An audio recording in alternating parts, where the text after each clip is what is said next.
This is तमीयत trauma counselling. तो अभी हम सोचते हैं कि मुख्तलिफ़ किस्म के ट्रॉमा कौन से हो सकते हैं।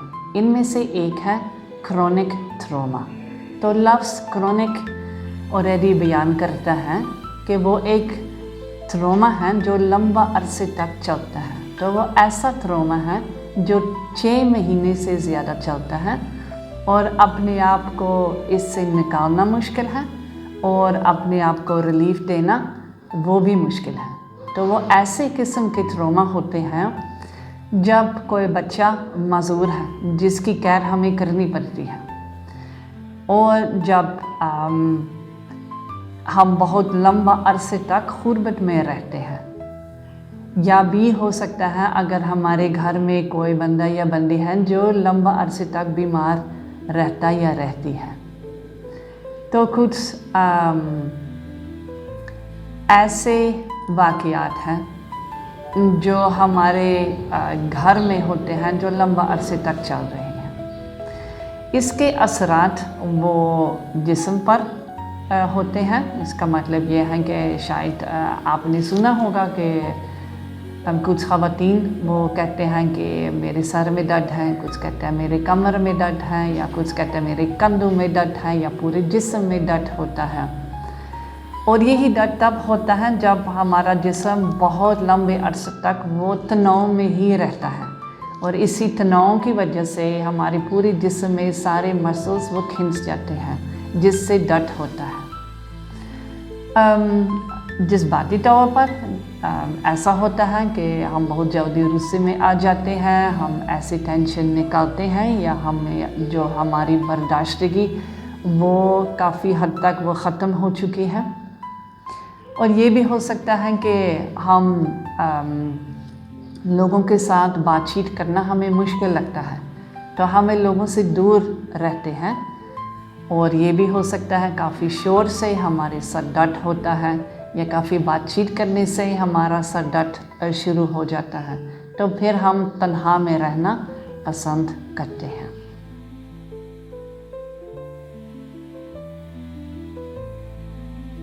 मेरे साथ है अदीला मुस्ताक और हम एक छोटी सी गुफ्तगू करेंगे क्रोनिक ट्रॉमा के बारे में। वेलकम अदीला। Thank you. आपने एक दफ़ा बताया कि आपकी अम्मी काफ़ी अरसे से वो बीमार रही और आप लोग इसकी केयर कर रही थे जब वो घर में रहती थी। तो आप मुझे बता सकते हैं कि कितनी देर से वो बीमार रही? जी सिस्टर, अम्मी तकरीबन मैं छोटी ही थी, बचपन में ही मैं थी जब मैंने देखा कि मेरी अम्मी को फिट्स आते हैं।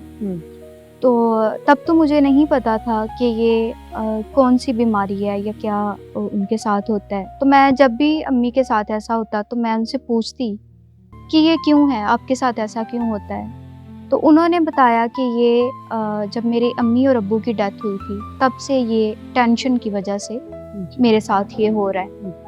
तो इस वजह से अम्मी की इस बीमारी की वजह से मैं काफ़ी परेशान रहने लगी, और मुसलसल मैं इस सिचुएशन में अम्मी को जब देखती रही तो मैं एक दबाव हर वक्त मेरे जहन पे रहता कि मेरी अम्मी को कौन सी बीमारी है। फिर आहिस्ता अब्बू ने बताया, जब मैं कुछ बड़ी हुई तो अब्बू ने बताया कि अम्मी को मिर्गी की बीमारी है।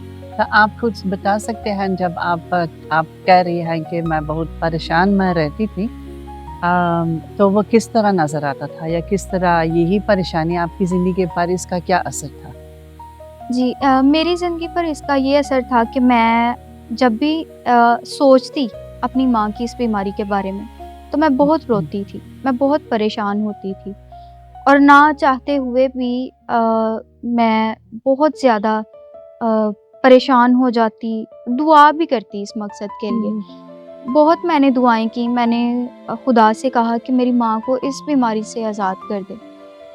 मैं कुछ भी करने के लिए तैयार हूँ। मैं खुदावंद को एक तरह से इमोशनल ब्लैकमेल जिस तरह जो कहते हैं, तो मैंने उस तरह से भी हर तरह से मैंने खुदा को मनाने की कोशिश की। मैंने कहा खुदावंद मैं रोज़ा रखूँगी, तो जो कहेगा मैं करूँगी, मेरी माँ को इस बीमारी से निकाल दे। क्योंकि जब वो उनको फिट्स आते ان کی بہت ایسی کنڈیشن ہو جاتی کہ وہ میں دیکھ کے برداشت نہیں کر سکتی تھی، تو پھر میں بہت روتی تھی اگلے دن تک، اور بلکہ کئی دنوں تک ان کے بدن پہ اس کا اثر رہتا، وہ بہت کمزور ہو جاتی تھیں اگلے کئی دنوں کے لیے. تو یہ ہے کہ میں روئی بہت ان کی اس بیماری کی وجہ سے، میں بہت روئی، میں بہت پریشان ہوں. مجھ پہ جو اس کا اثر تھا وہ یہ کہ میں روئی بہت ہوں، بہت پریشان ہوں، اور اس حالت میں نے دعا بہت کی ہے. ہاں جی. تو آپ کچھ کہہ سکتے ہیں کہ یہ ایک جذباتی اثر ہے نا جو آپ میں تھی، روئی، پریشان ہونا اور دکھ میں رہنا آپ کی امی کی وجہ سے، تو آپ کے جسم پر اس کا اثر ہوتا تھا؟ جسم پہ بھی اس کا اثر ہوتا تھا. میں جب پریشان ہوتی تو مجھے بہت کمزوری بھی محسوس ہوتی بدنی طور پہ، اور کبھی کبھار سر میں درد، سر چکرانا، اس طرح کی چیزیں بھی میرے ساتھ ہوتی رہیں. ظاہر ہے جب میں بہت پریشان ہوتی تھی تو اس کا اثر میرے جسم پہ ہوتا تھا. تو اس طرح کی چیزیں ہوتی رہیں بہت. تو آپ جب آپ کی امی بیمار تھی، آپ نے سیمنری کی تھی، آپ نے کام کیا اور لاہور میں آپ رہی، اور اسی وقت میں آپ گھر میں نہیں ہوتی تھی. ہاں جی. تو آپ کچھ بتا سکتے ہیں جب آپ گھر سے دور رہی تو پھر وہ کیسا تھا آپ کے لیے؟ جی، کافی سال میں نے امی کے بغیر گزارے. بہت مشکل تھا یہ میرے لیے. ہر وقت جو سوچ ہے وہ ان کی طرف لگی رہتی تھی، گھر والوں کی طرف کہ اور پھر اسی دوران جب میں تقریباً 2 سے 3 سال کے لیے لاہور میں رہی تو اسی دوران میری امی کو ہائی بلڈ پریشر کی وجہ سے وہ ایک طرح سے ان کی ایک سائڈ جو تھی وہ پیرالائزڈ ہو چکی تھی، اور وہ چارپائی پہ تھی، بیڈ رائڈنگ. تو اس چیز نے پھر مجھے بہت پریشان کیا کہ ابھی میری ماں چل پھر بھی نہیں سکتی، اور جو میرے فیملی کے باقی لوگ تھے وہ بھی ان کی کیئر کرتے، اور مشکل تھا ان کے لیے بھی مینیج کرنا مشکل تھا. پھر مجھے یہ چیز بھی پریشان کرتی تھی کہ ابھی نہ صرف میری ماں کو بلکہ میرے گھر والوں کو بھی میری ضرورت ہے. اس چیز نے بھی وہ ایک پریشانی میں اضافہ کیا. لیکن یہ ہے کہ میری کوشش ہوتی تھی کہ میں گاہے بگاہے ان سے ملنے جاؤں، ویکینڈ پہ لازمی جایا کروں. میں جاتی رہی، اور جب بھی میں جاتی میں خوش بھی ہوتی، اور ساتھ ہی ساتھ میں مزید پریشان ہو کر بھی آتی جب میری ماں آتے ہوئے میرے سے یہ سوال کرتی تھی کہ اب آپ واپس دوبارہ کب آؤ گی. کئی چیزیں ہیں جو آپ کو کافی مشکل لگے، مطلب یہ ہے کہ ماں کو دیکھنا، اور پھر یہ کہ ماں سے دور رہنا ہے، اور پھر یہ کہ آپ کے گھر والوں بھی آپ کو چاہیے، ان کی بھی فکر. ہاں ان جی، کی بھی فکر ہے، بالکل. اور آپ سمجھتے تھے کہ میں دور ہوں لیکن ان کو بھی میری مدد ان کو چاہیے. بالکل. اور پھر ماں کے سوال کہ کب دوبارہ ہم ایک دوسرے سے ملیں گے. تو یہ کافی چیزیں ہیں جو جن کا اثر ہوتا تھا جذباتی طور پر، اور آپ کے جسم پر بھی. بالکل. کہ آپ کہہ رہے ہیں کہ انرجی کافی کم، اسی لیے ہاں جی. وجہ اور کمزوری. تھینک یو سو مچ کہ شیئر کرنے کے لیے. شکریہ. جی.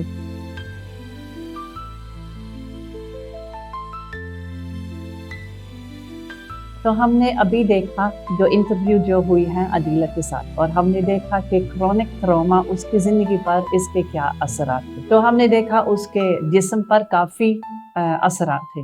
وہ بتا رہی تھی کہ میرے سر میں درد ہے، میرے کمر میں درد ہے، اور چکر آ رہا ہے. اور جب گھر سے جاتی تھی تو جب وہ ماں کے ساتھ وہ بات کر رہی تھی تو اس وقت بھی اس کے جذبات پر کافی اثرات تھے. تو وہ کہہ رہی تھی میں کافی پریشان تھی، मैं काफ़ी दफ़ा मैं रो रही थी और मुझे दुख महसूस हुआ, और ये भी था कि उसने अपने आप को गिल्टी भी महसूस किया जब वो अपने भाई की मदद नहीं कर सकती थी और लाहौर में रहती थी, और वो इतनी दफ़ा नहीं जा सकती थी जितनी दफ़ा वो जाना चाहती थी अपनी माँ को विज़िट करने के लिए। एक और अहम बात है जो हमने सीखा देखा वो ये है, वो कुछ शर्मिंदगी की बात है। जब उसको काफ़ी देर तक उसको मालूम नहीं था कि माँ की इलनेस है क्या, और जब पता चल गया है तो उसको पता चल गया कि हमें इसके बारे में चुप रहना है, क्योंकि हमें मालूम नहीं है कि लोग इसके बारे में क्या कहते। तीसरी बात ये है जो हमने देखा वो ये है कि